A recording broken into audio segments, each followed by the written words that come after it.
السلام عليكم أعزائي طلبة الصف الأول إعدادي، أهلا بكم.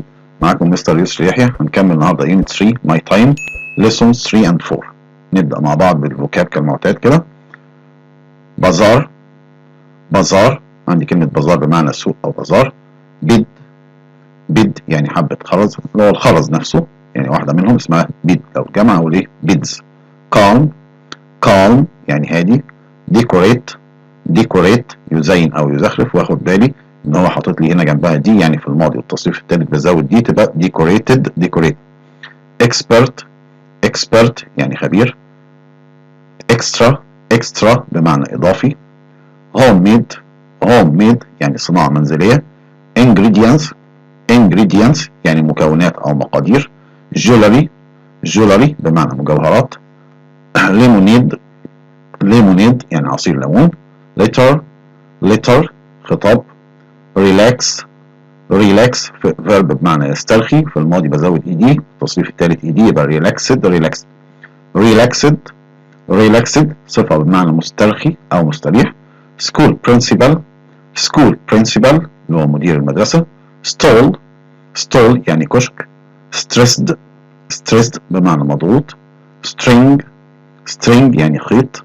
سربرايزد، سربرايزد صفة بمعنى مندهش. كمل اديشنال فوكاب. بريك، بريك بمعنى استراحة أو راحة أو فسحة. كاب كيكس، كاب كيكس اللي هو الكاب كيك. ديسكس، ديسكس يناقش، وزود اي دي في الماضي والتصريف الثالث تبقى ديسكست، ديسكست. ديسكشن، ديسكشن يعني مناقشة. تكست، تكست نص يعني نص مكتوب مثلا.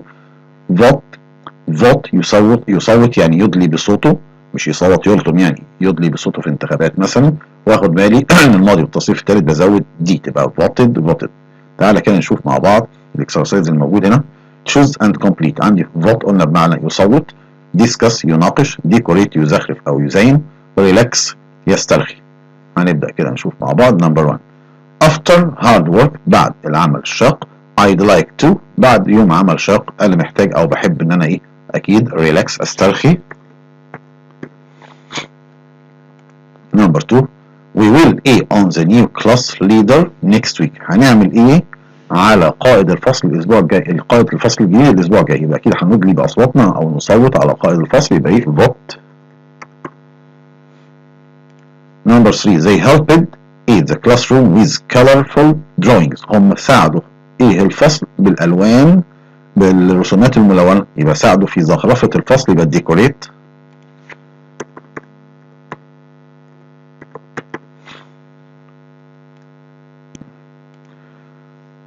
بعد كده ننزل على language expressions التعبيرات اللغوية. عندي كلمة after school classes، after school classes يعني حصص ما بعد المدرسة، اللي هي الدروس بعد المدرسة. ask for بمعنى يطلب، نقول ask for help يطلب مساعدة. ask for advice يطلب نصيحة. do well يؤدي جيدا يعني يحل كويس. do well. make a plan for، make a plan for يعد خطة لكذا أو يجهز خطة لكذا. present an idea to، present an idea to يقدم فكرة لكذا. take turns، take turns، take turns بمعنى يتبادل الأدوار يعني يمشوا بالدور. there you go، there you go ها أنت ذا بمعنى تفضل. there you go. work hard، work hard بمعنى يعمل باجتهاد. عندي البروبوزيشن بتاعتنا agree with، agree with بمعنى يوافق أو يتفق مع. الأوبوزيت العكس بتاعها disagree with، disagree with يبقى لا يوافق أو لا يتفق مع. at break time، at break time في وقت الاستراحة. exercises for، exercises for تدريبات لكذا. on a stall، on a stall في كشك. worried about، worried about قلق على. go out، go out يخرج.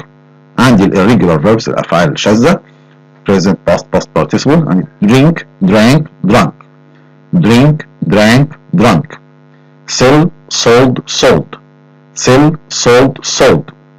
think، thought، thought. think، thought، thought. understand، understood، understood. understand، understood، understood. يبقى يهمني جدا ان انا اكون حافظ التصريفات. تمام. عندي كلمة drink يشرب. sell يبيع. think يعتقد او يفكر. understand يفهم. بعد كده عندي was and opposites الكلمة وعكسها. عندي كلمة agree الأوبوزيت بتاعها disagree يوافق لا يوافق، يتفق لا يتفق. clear unclear clear unclear واضح غير واضح. cool terrible رائع فظيع أو سيء. شوف مع بعض الاكسرسايز دوت. choose and complete. قلنا disagrees يعني لا يتفق. at وفور حروف جر. sold باع. took بمعنى أخذ في الماضي، أو لو حطيت وراها كلمة turns يبقى معناها إيه؟ يتبادل الأدوار. فأنا عندي نمبر 1 the children turns riding the new bike. الأطفال عملوا إيه؟ turns الأدوار في ركوب الدراجة الجديدة بس اسمها إيه؟ take turns، وهنا جايبها لي في الماضي تبقى took turns تبادلوا الأدوار. نمبر 2 students love to play إيه at break time. بص أنا من غير ما أبص فوق لقيت نفسي بقول إيه at break time، عشان كده بنقول إيه؟ انطق وأنت بتذاكر إنجليزي، أي حاجة بتعملها في الإنجليزي انطق at break time. students love to play at break time. الأطفال بيحبوا يلعبوا في وقت الفسحة أو وقت الراحة. عادل doesn't like my opinion. عادل مش بيحب رأيي، يبقى he not with me يبقى بيعمل إيه معايا؟ لا يتفق معي يبقى disagrees. عشان إيه؟ نمبر 4 some of my old toys at the school bazaar. أنا عملت بعض اللعب القديمة بتاعتي في السوق بتاع المدرسة، يبقى أكيد بعت اللي هي إيه؟ sold. نكمل مع بعض. عندي بعد كده اللانجوج نوتس بتاعتنا حاجه بسيطه. كلمه تيك انا هاخدها بمعنى ياخذ. لو حطيت بعد تيك وقت وبعد منه تو وفعل في المصدر يبقى تبقى بمعنى يستغرق. they take a long time to make cupcakes. هم بيستغرقوا وقت طويل لعمل الكب كيكس. يبقى تيك وقت وراها تو فعل في المصدر يبقى معناها يستغرق. تمام. بعد كده عندي هنا words and synonym كلمه ومعناها او كلمه مرادفه. almost تساوي كلمة nearly. almost هي كلمة nearly، الاثنين بمعنى تقريبا. extra تساوي كلمة more. extra تساوي كلمة more، الاثنين إضافي أو أكتر من الحاجة الأكتر، يعني حاجة إضافية. بعد كده عندي suffix بتاعتنا discuss، حولتها لإيه؟ dissection. discuss discussion discussion يبقى زودت ION من يناقش إلى مناقشة، من الفيرب لإيه؟ لنوع. relax relaxed يبقى السفكس بتاعتي ed حولتها من verb الى adjective صفة. عندي الريدنج بتاعنا هنا بيقول ايه؟ our school bazaar سوق المدرسة او البازار بتاع المدرسة. بيقول read and listen to the dialogue. هنستمع الى الديالوج. check what Selma and Sahar decided to sell on their stall at the school bazaar. وهنتأكد ايه اللي قررت سلمى وسحر ان هم يبيعوه في الكشك بتاعهم في البازار او السوق بتاع المدرسه. تعالى كده نشوف. هنا سلمى بتقول ايه؟ هاي سحر، مرحبا يا سحر. فردت سحر هاي سلمى، مرحبا سلمى. وات ار يو درينكينج؟ ماذا تشربين؟ بتشربي ايه؟ فردت سلمى قالت لها هوم ميد ليمونيد، عصير ليمون صناعه منزليه او مصنوع منزليه. ماي فريند شرو اند هير براذر، صاحبتي شرو واخوها ار سيلينج ات فروم ذير ستول at the bazaar، بيبيعوها في الكشك بتاعهم في السوق او في البازار. فسحر قالت لها that's a good idea isn't it؟ هذه فكرة جيدة أليس كذلك؟ فردت سلمى قالت لها yes I agree، نعم أتفق معك. the weather is so hot، الجو حر جدا. فسحر قالت لها I'd love a glass of cool lemonade right now، أنا أود أو أحب إن أنا آخد كوباية عصير ليمون باردة الآن. فردت سلمى قالت لها well why don't you buy some؟ طب ليه ما تشتريش شوية، يعني روح اشتري. فسحر قالت لها I don't think so، لا أعتقد ذلك. our break is almost over، الفسحة بتاعتنا أو الراحة بتاعتنا تقريبا خلصت. فردت سلمى قالت لها okay what's that you are making؟ ما الذي تصنعينه؟ تصنعي إيه؟ فردت سحر قالت لها it's jewelry، مجوهرات. look بصي I put these beads onto some string، أنا وضعت هذا الخرز في الخيط. and there you go، وها هو ذا a bracelet عقد أو سوار. اسورة. فردت سلمى قالت لها that's cool، هذا رائع. you could sell them at the next school bazaar، تقدري تبيعيهم في السوق القادم للمدرسة. فردت سحر قالت لها but they take a long time to make، بتستغرق وقت طويل في الصناعة. فردت سلمى قالت لها that's true، هذا صحيح. why don't we sell some of our old toys؟ طب ايه رأيك ما نبيع شوية لعب من اللعب القديمة بتاعتنا؟ فردت سلمى قالت لها I am sure about that، مش متأكدة من ده. it would be nice to make something، من الأفضل أو من اللطيف إن إحنا نصنع شيء ما. I know how about cupcakes، أنا عارفة إيه رأيك في الكب كيكس؟ everyone loves cupcakes، الكل بيحب الكب كيك. فردت سلمى قالت لها great، رائع. let's find the ingredients، هيا نحصل على الإنجريدينتس المكونات. بعد كده عندي هنا ايميل صغير بيقول ايه read and listen to the letter. هنقرأ ونستمع للخطاب ونفهم منه why is Russia writing to جنى. ليه رشا بتكتب لجنى؟ فهنا بيقول لي عنوان الدرس بتاعنا ask جنى، اسأل جنى. share your problems with جنى، شارك مشكلتك مع جنى. فهنا dear جنى، عزيزتي جنى. I'm writing to you about my best friend فريدة. أنا بكتب لك عن أفضل أصدقائي فريدة. She's a good friend، هي صديقة جيدة and a kind person، وشخص عطوف. She works hard at school، بتعمل باجتهاد في المدرسة. My friends and I are really worried about her. صحابي وأنا حقا قلقين عليها، يعني قلقانين عليها. She studies all the time، بتذاكر طول الوقت. And she is very stressed، ومضغوطة جدا. Her parents work hard، والديها بيعملوا باجتهاد. And they want her to do well at school، وهم عاوزينها تشتغل كويس أو تؤدي جيدا في المدرسة. أخد بالي إن هنا عندي pronoun they، حط لي تحت منه خط. تمام، جميل. يبقى طالما انا لقيت ضمير محطوط تحت منه خط وانا بنقرا اي قطعه، يبقى اكيد تحت في الاسئله هيسالني الضمير ده refers to ايه، بيشير الى ايه او بيعود الى ايه. فدايما بنرجع للجمله اللي قبلها عشان اعرف الضمير راجع على مين. فهنا بيقول ايه her parents work hard، والديها يعملون باجتهاد and they want her to do well at school، وهم عاوزينها تشتغل كويس في المدرسه. يبقى هم دي راجع على her parents، والديها. الوالدين بتوع مين؟ ما مش هكتب له هير بيرنتس بس. ايوه الوالدين بتوع فريده، يبقى فريدز بيرنتس. تمام، دايما الضمير بيحل محل اسم سبق ذكره. she wants to make them happy، هي عايزه تجعلهم سعداء. she doesn't go out at break time، مش بتخرج في وقت الفسحه. and she always asks our teacher for extra homework، ودايما بتطلب من المدرس بتاعنا واجب اضافي. Last week، الأسبوع اللي فات she asked him to give her exercises for the weekend. الأسبوع اللي فات طلبت منه، يعني طلبت من المدرس إن هو يديها تمرينات أو تدريبات علشان العطلة الأسبوعية. He was surprised، هو اندهش. We want her to spend her free time with us to relax، إحنا عايزينها تقضي وقت فراغها معانا عشان تسترخي. Is it a good idea to ask her to play sport with us؟ هل هي فكرة كويسة إن إحنا نطلب منها أو نسألها تلعب معانا لعبة رياضية؟ It's fun، ده شيء ممتع. or أو maybe we can all join a club، ممكن كلنا ننضم لنادي to learn a new skill، عشان نتعلم مهارة جديدة. she is good at it، وهي تكون شاطرة فيها. what do you think، ايه رأيك؟ رشا 12، رشا عندها 12 سنة. يبقى رشا هي اللي كاتبة الايميل دوت او كاتبة الخطاب دوت، كاتباه لجنى، فبتاخد رأيها في المشكلة بتاعتها. تعالى كده نبدأ نحل. عندي نمبر 1 بيقول لي our school is very friendly and helpful.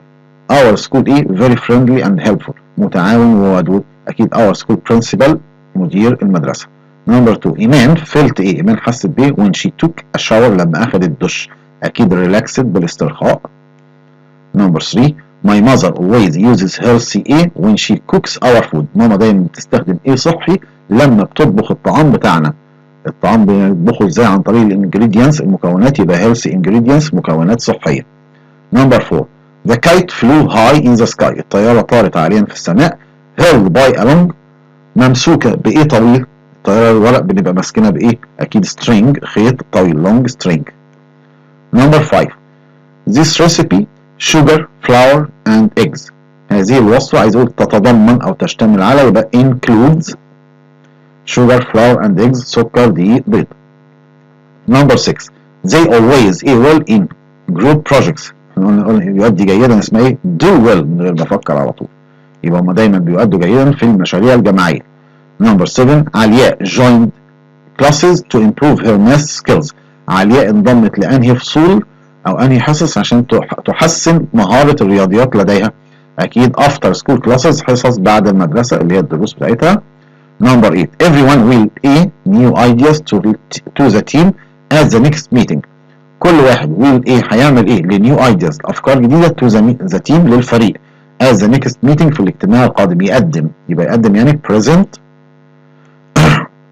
نمبر 9 I agree you، اسمها يتفق مع. agree with، يبقى I agree with you. it's a great idea، دي فكره رائعه.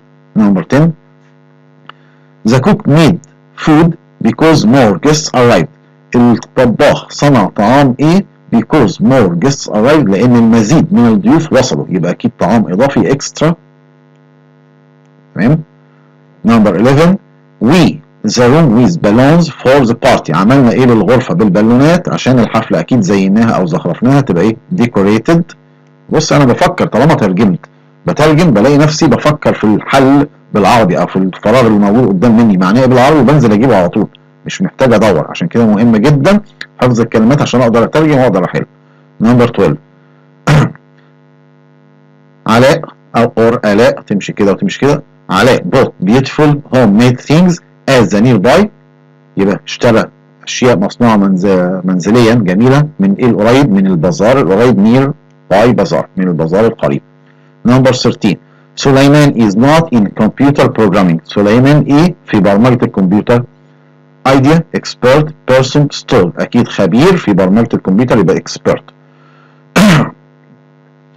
كمل مع بعض. Dad likes to drink juice because it's healthy. بابا بيحب يشرب انهي عصير لانه صحي، يبقى homemade مصنوع منزليا. I'd love a glass of water. كوبايه من الميه اسمها glass of water. I am thirsty. عاوز كوبايه ميه انا عطشان. طبعا هنا الحروف الجايه انا بحافظها. a glass of a jar of a bottle of. تمام. Number 3 students eat and play during the. الاطفال بياكلوا ويلعبوا اثناء البريك الفسحه. Number 4 to make a bracelet put some ايه onto a long string. عشان تصنع اسوره ضع شويه ايه في خيط طويل، يبقى beads شويه خرز. Number 5 women like to wear expensive ايه. النساء بتحب تلبس ايه غالي؟ اكيد jewelry مجوهرات غاليه. Number 6 read the ايه carefully and answer the questions. اقرا ايه كويس وجاوب على الاسئله، يبقى read the text اقرا النص جيدا وجاوب على الاسئله اللي على النص. My friend and I are worried about exams. صحابي وانا قلقين على الامتحان، يبقى قلق عن او قلق على اسمها ايه؟ worried about. Number 8 students feel ايه when they study all the time. الطلبة بيشعروا بايه لما بيقعدوا يذاكروا طول الوقت؟ اكيد بالضغط stressed. Number 9 my brother doesn't ايه he likes to stay at home. اخويا مش بيحب ايه؟ he likes to stay at home. بيحب البقاء في المنزل.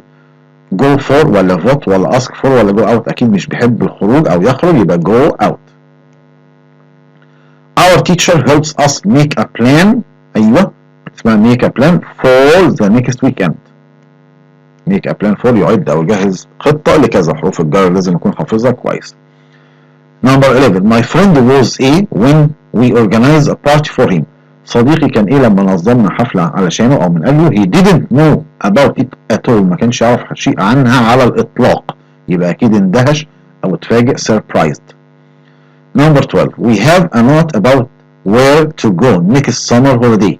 احنا عملنا ايه او بنعمل ايه عن اين تستطيع الذهاب او اين تذهب في الاجازة الصيفية القادمة. discussion عملنا مناقشة، ناقشنا عن فين نروح في الصيف اللي جاي. Number 13 I love drinking ايه on a hot summer day. بحب شرب ايه في يوم صيف حار؟ اكيد ليمونيد عصير ليمون. بعد كده عندي هنا الجرامر بتاعنا بيقول لي subjects and object pronouns. ضمائر الفعل وضمائر المفعول.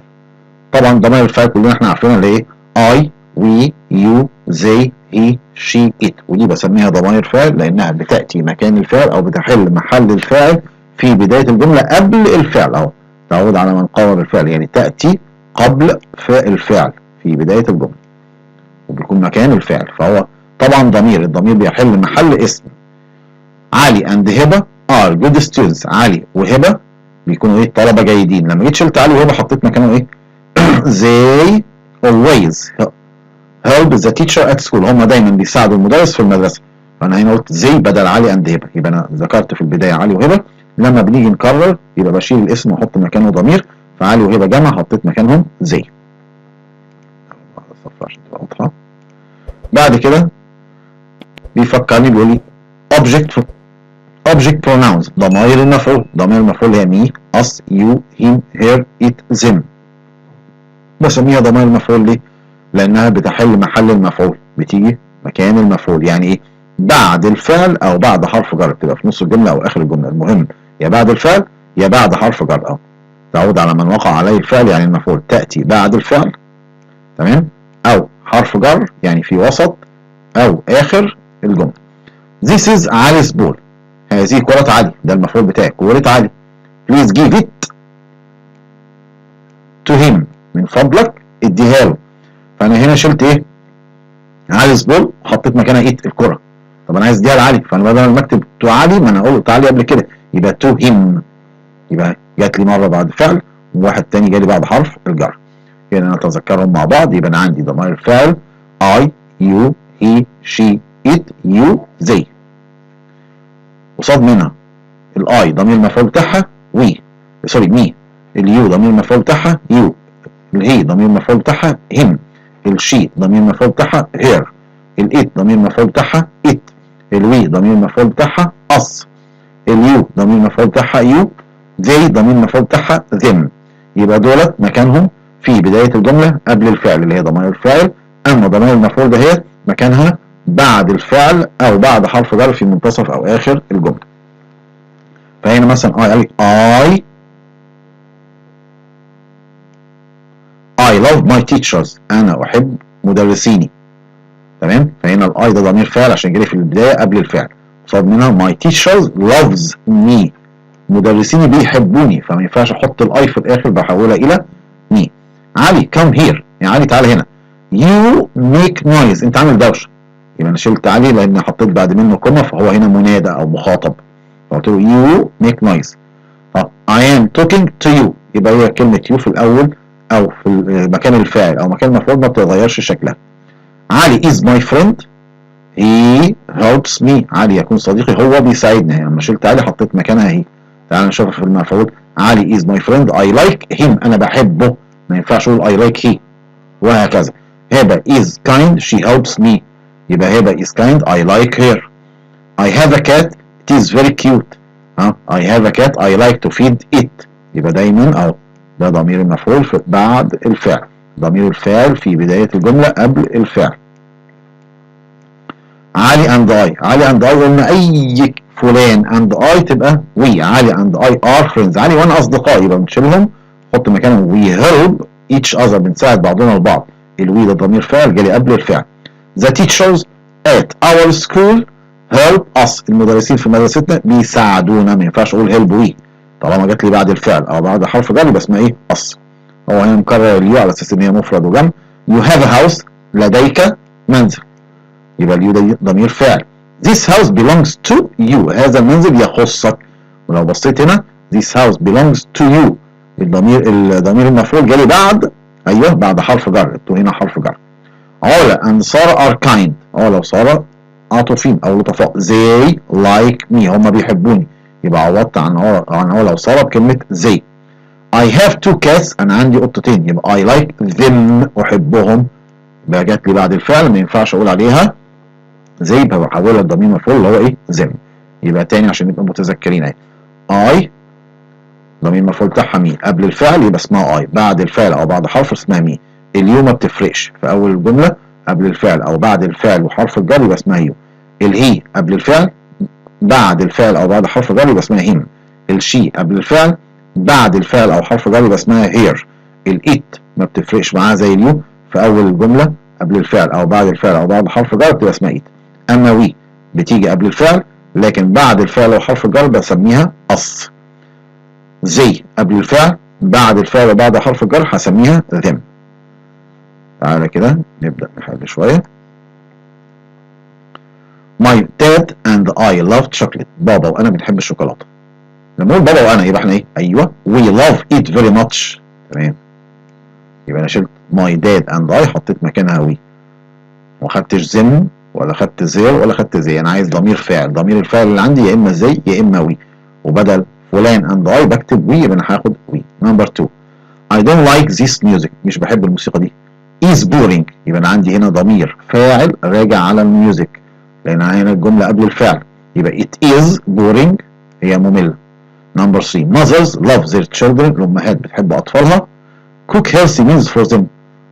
mothers الكلام راجع على mothers، يبقى they cook healthy meals for them. هم بيطبخوا لهم وجبات صحية. Number 4. What time can I visit ايه الوقت اللي اقدر ازورك فيه او ازوره فيه؟ انا اشوف هنا ما عنديش ايوه، يبقى هنا النقط اللي عندي جايه بعد الايه؟ بعد فيز، بعد الفعل. ده سؤال، وهنا اللي جاي بعد الفعل، يبقى انا عايز مفعول او ضمير مفعول. من غير ما افكر فين المفعول او ضمير المفعول اللي عندي، ما عنديش غير ضمير مفعول واحد اللي هو him. يبقى what time can I visit him؟ ما الوقت الذي استطيع ان ازوره فيه. نمبر 5 do like my new glasses. انا عندي do، يبقى انا عايز ضمير فاعل، ما عنديش ضمير فاعل غير كلمه you. do you like my new glasses؟ هل عجبك نظارتي الجديده؟ نمبر 6 تامر loves his dogs. تامر بيحب كتبه. he plays with not in تامر loves his dogs. تامر بيحب كلابه. he plays with A in the garden every day. هو بيلعب with A، ادي with ده حرف جر، يبقى بعد حرف الجر انا عايز ضمير مفعول. احنا بنتكلم عن الدوجز الكلاب، يبقى ضمير المفعول بتاعها them. نمبر 7 please من فضلك call soon. اتصل ايه سريعا. I'm very worried، انا قلق. ده فعل وهيجي وراه حاجه، يبقى انا عايز ضمير مفعول، يبقى call me ضمير المفعول اللي عندي، اتصل بيا قريبا او سريعا. نمبر 8 I don't have my glasses I lost yesterday. انا مش لاقي نظارتي. I lost ايه yesterday؟ هاخد بالي من glasses الملابس المكونه من اكتر من جزء، دايما بتكون ايه؟ جمع. يبقى هنا هعوض عن glasses بجمع، ضمير مفعول جمع. ليه ضمير مفعول؟ لان هي جايه بعد الفعل، lost الفعل وهكتب الكلمه بعدها. يبقى I lost ايه؟ I lost them yesterday، فقدتها امس. need help can you help us؟ جميل، لو انا جيت بصيت هنا need help، يبقى ده الفعل، انا عايز ضمير قبل الفعل، يبقى هنا ده عايز ضمير فاعل. ضمير الفاعل عندي زي وهي ويو وكلهم ضمائر فاعل. طيب فانا هنا طبعا هستبعد الهي، لان انا لو استخدمت هي هقول ايه؟ هي نيدز. طيب نقرا الجمله عشان نفهم هو عايز انهي ضمير فيهم. كان يو هيلب اس، هل تستطيع ان تساعدنا؟ تساعدنا احنا، يبقى ده ضمير مفعول عايد علينا، يبقى انا عايز ضمير الفعل بتاع الاصل. ضمير الفعل بتاع الاصل يبقى اسمه ايه؟ وي نيد هيلب، احنا محتاجين مساعده. كان يو هيلب اس، هل تستطيع مساعدتنا؟ نمبر 10 why are you looking at ايه؟ لماذا تنظر الى؟ عندي ات حرف جر، يبقى عايز وراها ضمير مفعول. ضمير المفعول الوحيد عندي هير. تمام، ننزل بعد كده على ده تصويب الخطأ.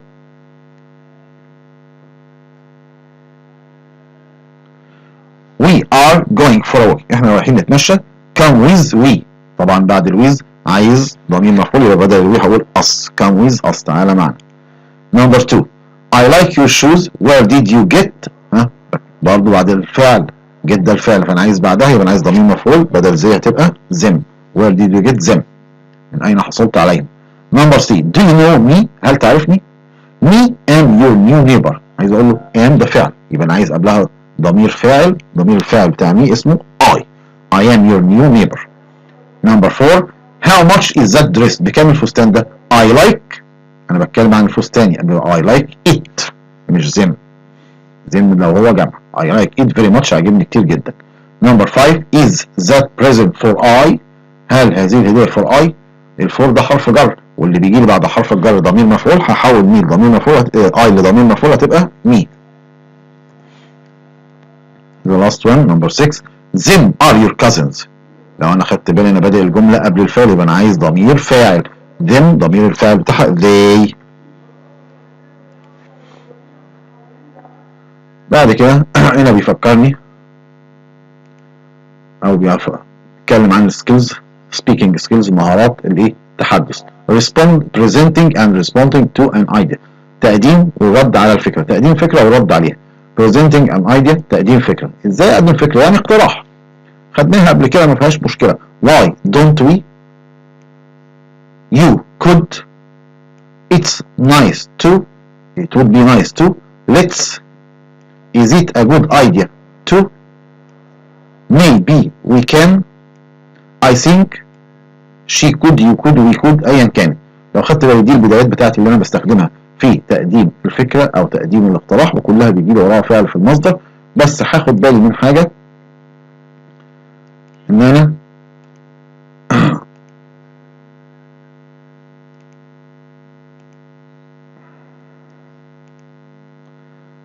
عندي why don't we دي على شكل سؤال، و is it a good idea على شكل سؤال، و maybe we can لا يبقى انا عندي why don't we و is it a good idea دوت على شكل اسئله، والباقي على شكل جمل عاديه. تمام، فانا باخد بالي لو جات لي في المحادثه هل هو عايز الاقتراح او الفكره على شكل سؤال، يبقى هختار يا اما why don't we او is it a good idea to وراهم فعل في المصدر حسب الابسط لي. تمام، لو لقيته حاطط نقطه يبقى انا عايز اقول له you could كذا، it would be nice to كذا، let's كذا، maybe we can كذا، I think she could كذا، على حسب الرد بتاعه واشوف برضه الابسط. تمام. طيب لما حضرتك بتقدم فكره بيبقى في رد عليها responding to an idea، الرد على الفكره دي، فالرد بتاعي ممكن يكون agreeing بالاتفاق ان انا موافق على الراي بتاعه، او disagreeing عدم الاتفاق، اللي هو ايه؟ عدم الموافقه. فلو واحد مثلا قال لي why don't we go to the club، ايه رايك نروح النادي؟ لو انا متفق معاه في الراي وعجباني الفكره هقول له ايه؟ yes I agree، هقول له that's a good idea، هقول له okay، هقول له that's true اي واحده فيهم. طب لو انا مش عجباني الفكره يبقى هقول له ايه؟ I don't agree او I disagree، I don't think so، I am not sure about that، لست متأكدا بشأن ذلك. تعالى كده نشوف الدايلوج اللي هو حاطيه لنا.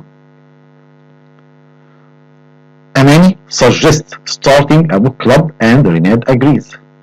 أماني بتقترح البدء في نادي للكتاب، وريناد agrees بتوافق.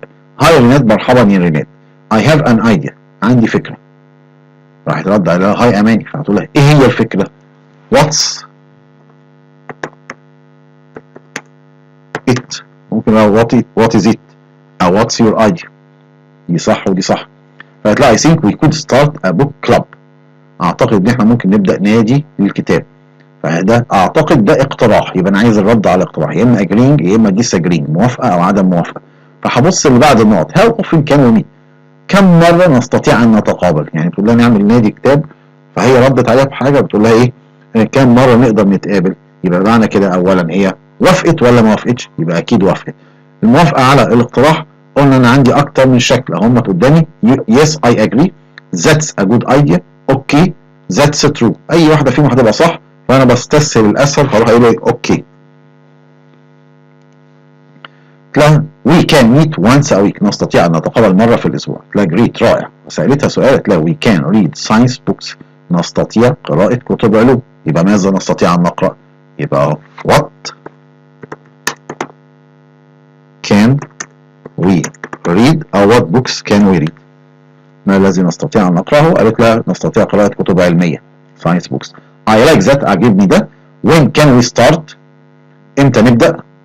هتقول لها حاجة are you free on Saturday، نقول مثلا إيه؟ let's